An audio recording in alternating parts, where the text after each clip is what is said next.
एक रात जब मैं ऑफिस से घर आ रहा था तो एक लड़की ने मुझसे लिफ्ट मांगी। लड़की देखते ही और लड़कों की तरह मैंने भी उसे लिफ्ट दे दी। उसने अपना चेहरा नकाब से ढका हुआ था, लेकिन उसकी आंखें जैसे बता रही थी कि लड़की बहुत खूबसूरत है। लेकिन ये क्या, पूरे शहर में घूमने के बाद भी जब उसका घर ना मिला तो उसने कहा मैं तुमसे भीख मांगती हूँ, मुझे आज रात अपने घर ले चलो। और वो रोने लगी। उसकी हालत मुझसे देखी ना गई और मैं उसे अपने घर ले आया। जब उसने अपने चेहरे से नकाब हटाया तो मैं उसकी खूबसूरती को देखकर दंग रह गया। फिर जब हम रात को सोने लगे तो मैं वैसे तो एक छोटे से गांव से हूँ, लेकिन रहता शहर में हूँ, क्योंकि मुझे गांव के रस्मों रिवाज बिल्कुल पसंद नहीं थे और उस गांव ने मुझसे मेरे माता पिता को छीन लिया था। इसलिए मैं बचपन में ही वो गांव छोड़कर शहर आ गया और उसके बाद मैंने गांव में किसी से संपर्क तक नहीं रखा। लोगों के झूठे बर्तन धोकर मैंने अपना पेट भरा और खूब पढ़ाई की और आज मैं सरकारी महकमे में एक अच्छी खासी पोस्ट पर हूँ। मम्मी पापा की मृत्यु के बाद मैं उस गांव में कभी वापस नहीं गया और मुझे ये भी नहीं पता था कि मम्मी पापा के अलावा मेरा उस गांव में और कोई है भी या नहीं। अगर है भी तो कौन है, क्या करते हैं, क्योंकि मुझे बचपन से ही रिश्तेदार बिल्कुल पसंद नहीं थे। मैं शहर में अकेला रहता था और एक दिन जब मैं ऑफिस से घर जा रहा था तो एक लड़की ने मुझसे लिफ्ट मांगी। शहर में किसी से भी लिफ्ट मांग लेना आम बात है, लेकिन रात काफी थी और जब मैंने उस लड़की के पास गाड़ी रोकी तो उसका हुलिया देखकर मैं थोड़ा हैरान हो गया था। उसने एक बड़ी सी चादर से अपने आप को पूरा कवर कर रखा था। मुझे लगा कि शायद उसकी बहुत मजबूरी होगी, इसलिए इस समय मुझसे लिफ्ट मांग रही है। तो मैंने उसे कार में बैठा लिया और पूछा कि आपको कहाँ जाना है। उसने मुझे एक जगह का नाम बताया जो थोड़ी दूरी पर ही थी, लेकिन जब मैं उसे वहां ले गया तो उसने कहा कि मुझे यहाँ नहीं जाना है, कहीं और जाना है। मुझे जगह का नाम याद नहीं है, लेकिन मैं उसे पहचान लूंगी, वो शायद थोड़ा आगे है। मैंने सोचा अगर इतनी रात को मैंने इसे इसके घर या जहां ये जाना चाहती है वहां नहीं छोड़ा तो न जाने इसके साथ क्या हादसा हो जाए, क्योंकि सब लोग इतने भी अच्छे नहीं होते। क्या पता कोई सर फिरा इसे अपनी हवस का शिकार बना ले। इसलिए अपनी जिम्मेदारी समझते हुए मैं उसे आगे ले गया। वो मुझसे बातें कर रही थी, मगर उसकी बातों से कुछ भी ऐसा नहीं लग रहा था कि वो किसी परेशानी में या किसी मुसीबत में है। मुझे सिर्फ उसकी आंखें ही दिख रही थी और आंखों से वो मुझे बहुत ज्यादा खूबसूरत लग रही थी और मुझे उसकी बातों में बहुत मजा आ रहा था। हम लोगों ने बातों बातों में पूरा शहर घूम लिया। ना तो उसे वो जगह मिली और ना ही मेरा दिल किया कि उसे कहीं छोड़ दूं। और थक हार कर उसने मुझे बोला कि बुरा ना मानो तो एक बात कहूं। मैंने कहा बोलो। वो कहने लगी रात बहुत हो चुकी है और आप मुझे बहुत अच्छे खानदान से लगते हैं। मैं आप पर विश्वास कर सकती हूँ। क्या आप मुझे अपने साथ अपने घर ले जाएंगे? मुझे उसकी बात थोड़ी अजीब लगी, लेकिन मैंने उसे बताया कि मैं अकेला रहता हूँ और मैं तुम्हें घर नहीं ले जा सकता। मगर सच तो ये था कि मैं खुद भी उसे घर लेकर जाना चाहता था, लेकिन अपनी कुछ एहतियात भी रखनी थी। फिर उस लड़की ने मुझसे विनती करनी शुरू कर दी। बोली प्लीज अभी के लिए मुझे अपने घर ले चलो, मैं सुबह होते ही चली जाऊंगी। मेरा यहाँ कोई नहीं है, प्लीज मेरी मदद करो। फिर न जाने मेरे दिमाग में कैसे कैसे शैतानी ख्याल आने लगे। मैंने सोचा कि ऐसा मौका मुझे शायद फिर कभी नहीं मिलेगा।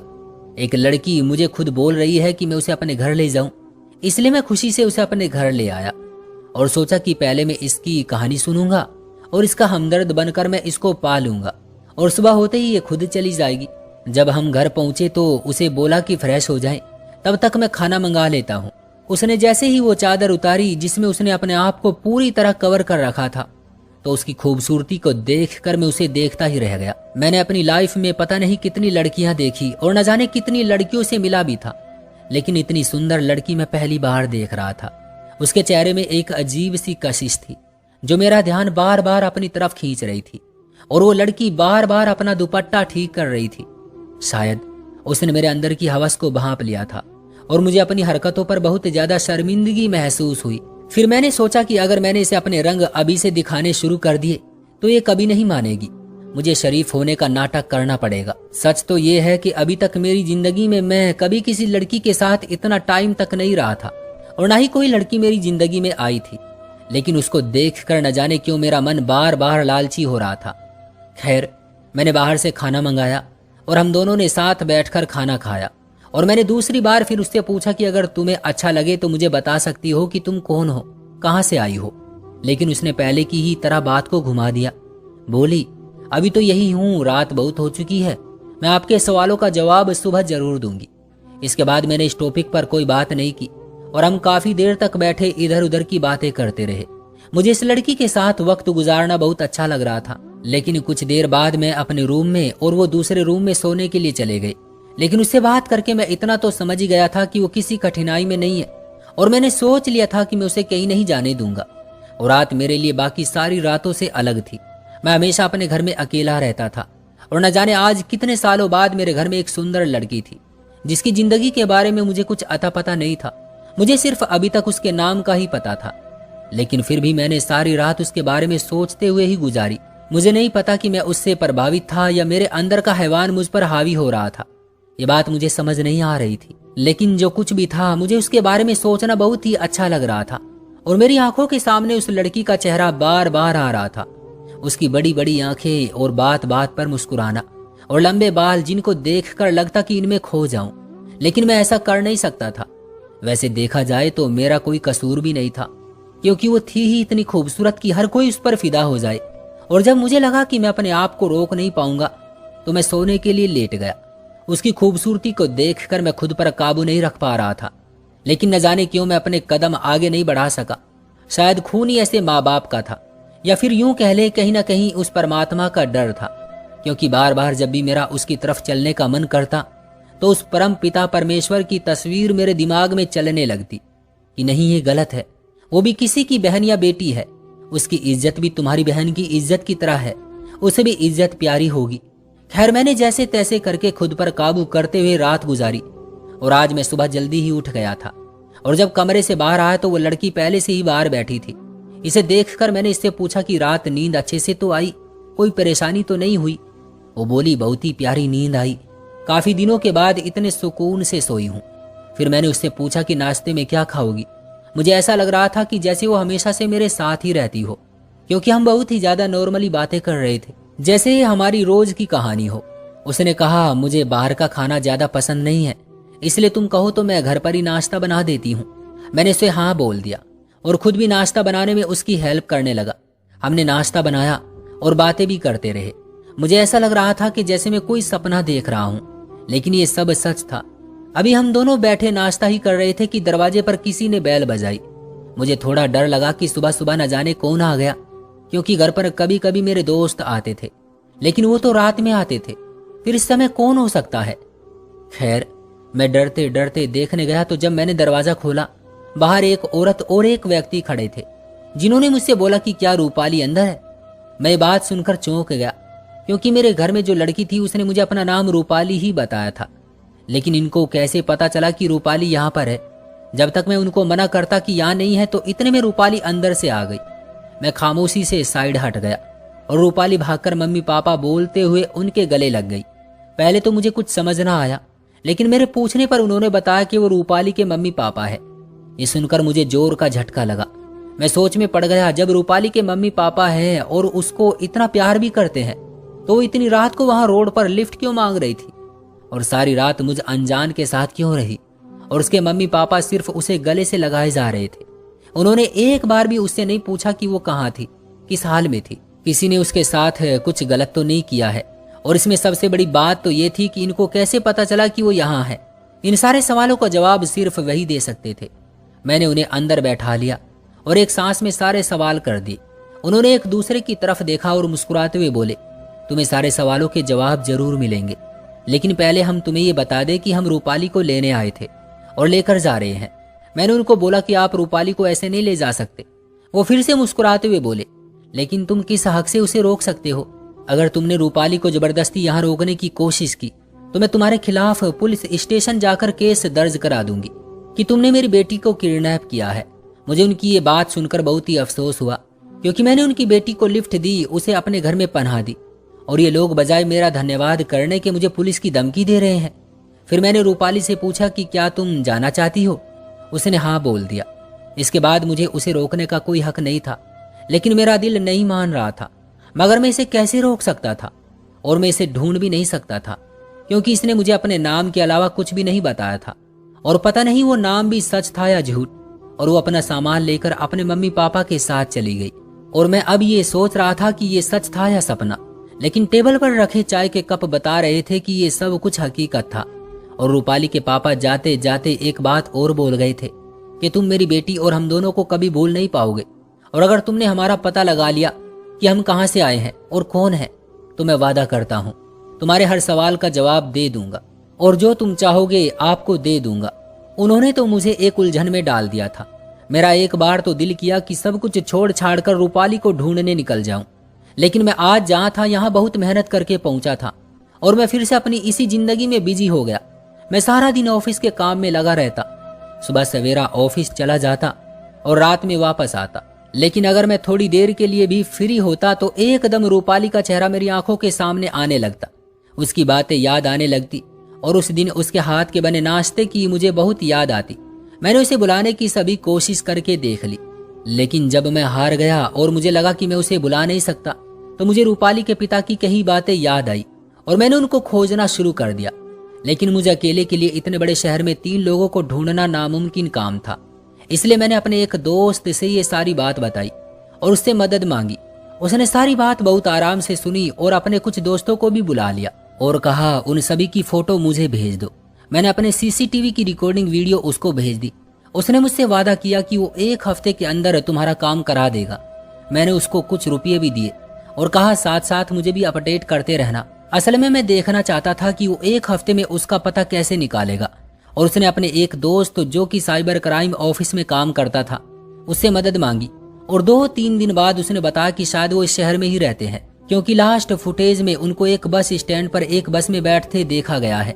उसने मुझे उस बस का नंबर दिया। मैं और मेरा दोस्त उस बस स्टैंड पर पहुंच गए और किसी तरह बस ड्राइवर का पता लगाया, जिसने हमें बताया कि वो 5 गांव में बस लेकर जाता है।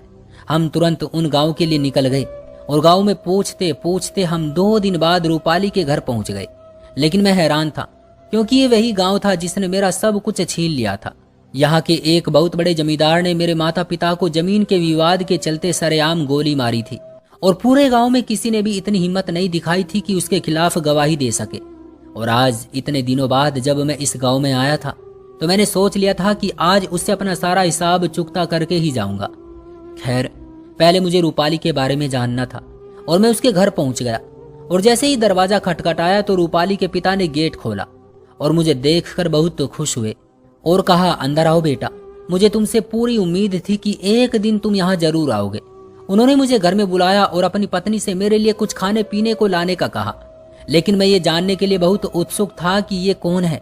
तो मैंने बोला मुझे किसी चीज की जरूरत नहीं, मैंने आपको ढूंढ निकाला, बस अब आप अपना वादा पूरा कर दीजिए और मुझे मेरे सारे सवालों का जवाब दीजिए। ये सुनकर वो बोले कि अगर हकीकत जानना चाहते हो तो सुनो, मैं तुम्हारे पिता का बहुत अच्छा दोस्त हूँ।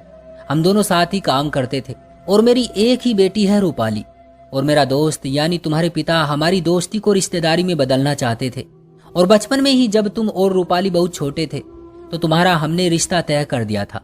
हमने तुम्हें इस रिश्ते के बारे में इसलिए नहीं बताया था कि कहीं बालिग होने के बाद तुम दोनों के कदम बहक न जाए, लेकिन कुछ साल बाद जब तुम्हारे मम्मी पापा के साथ वो दुर्घटना हुई तो जमींदार के डर और अपनी जान बचाने के लिए सभी की तरह मैं भी चुप रहा। बेटा, हो सके तो मुझे माफ कर देना। और जब मैं तुम्हें देखने तुम्हारे घर गया तो तुम वहां नहीं थे, तुम गांव छोड़कर जा चुके थे, लेकिन मैंने अपनी तलाश जारी रखी और आखिरकार मेरी ये खोज काम आई। उस वक्त तुम कॉलेज में पढ़ रहे थे और देखते ही देखते तुम एक बड़े आदमी बन गए, लेकिन मैंने अपनी बेटी को भी खूब पढ़ाया लिखाया और इसे इस लायक बनाया। लेकिन अब मेरी बेटी के बहुत ज्यादा रिश्ते आ रहे थे, इसलिए तुम्हें बताना अब बहुत जरूरी हो गया था, क्योंकि अपने स्वर्गवासी दोस्त की ख्वाहिश को मैं अधूरा नहीं छोड़ना चाहता था। और अगर तुम्हें सीधा आकर मैं खुद बोलता तो शायद तुम्हें यकीन नहीं आता, इसलिए मुझे ये सब करना पड़ा। तुम अब सारी सच्चाई जान चुके हो और रूपाली के साथ भी रह चुके हो और रूपाली भी तुम्हारा चरित्र जान चुकी है। उस रात जब रूपाली तुम्हारे पास थी तो हमारी नजर भी तुम्हारे घर पर ही थी। माफ करना बेटा, हमें ये सब करना पड़ा, लेकिन हमारी भी मजबूरी थी। मैं देखना चाहता था कि तुम शहर आकर कहीं गलत आदतों के शिकार तो नहीं हो गई, क्योंकि मेरी बेटी की भी पूरी जिंदगी का सवाल था। फिर हमें रूपाली ने बताया कि तुम कामयाब इंसान होने के साथ साथ अच्छे चरित्र के भी मालिक हो, लेकिन बेटा अभी भी जो तुम्हारा अंतिम फैसला होगा हमें वही मंजूर होगा। मैं तो ये सुनकर बहुत हैरान हुआ कि मेरी एक होने वाली पत्नी भी है, जिसके बारे में मुझे आज तक पता ही नहीं। मैंने रूपाली के पापा से बोला कि मैं आपकी इन बातों पर विश्वास कैसे करूं कि मेरा रिश्ता आपकी बेटी से बचपन में ही तय हो चुका है, तो रूपाली के पापा ने कहा कि बेटा मैं जानता था कि तुम ऐसा ही सवाल करोगे, इसलिए मैंने ये तुम्हारे पिता का दिया हुआ लेटर संभाल कर रखा हुआ है। मरने से पहले तुम्हारे पिता ने मुझे ये लेटर दिया था और कहा था कि जब मेरा बेटा 18 साल का हो जाए तो ये लेटर उसको दे देना। और आज तुम 18 साल से भी ज्यादा के हो चुके हो। इसको आज तक मैंने खोलकर नहीं देखा। मैंने उनके हाथों से तुरंत वो लेटर लिया और उसे खोलकर पढ़ने लगा, जिसमें लिखा था कि बेटा मुझे नहीं लगता कि मैं जिंदा बच पाऊंगा, क्योंकि मुझे कई गोलियां लगी हैं। मेरा दोस्त गोपाल मुझे बचाने की तो बहुत कोशिश कर रहा है, लेकिन डॉक्टर पूरी तरह से जवाब दे चुके हैं। शायद मेरा आखिरी समय आ चुका है। यह खत मुझे इसलिए लिखना पड़ रहा है क्योंकि मैं नहीं चाहता कि कल तुम किसी कश्मकश में जियो। याद रखना बेटा, अगर जिंदगी में कभी अकेले पड़ जाओ तो बेझिझक मेरे दोस्त गोपाल यानी अपने होने वाले ससुर जी के पास चले जाना। हाँ बेटा, ये सच है, मैंने उनकी बेटी के साथ तुम्हारा रिश्ता तय कर दिया है। मैं चाहता हूँ कि हमारी दोस्ती रिश्तेदारी में बदल जाए। उस लेटर को पढ़ने के बाद मैं बहुत हैरान हुआ, क्योंकि ये राइटिंग तो मेरे पिता की ही थी और सिग्नेचर भी उन्हीं के थे। फिर मैंने गोपाल अंकल से कहा कि कोई भी फैसला करने से पहले मैं रूपाली से बात करना चाहता हूँ। उन्होंने खुश होकर मुझे इजाजत दे दी। मैं रूपाली के कमरे में गया और सीधे सीधे रूपाली से सवाल किया कि क्या तुम मेरे साथ रहना चाहती हो।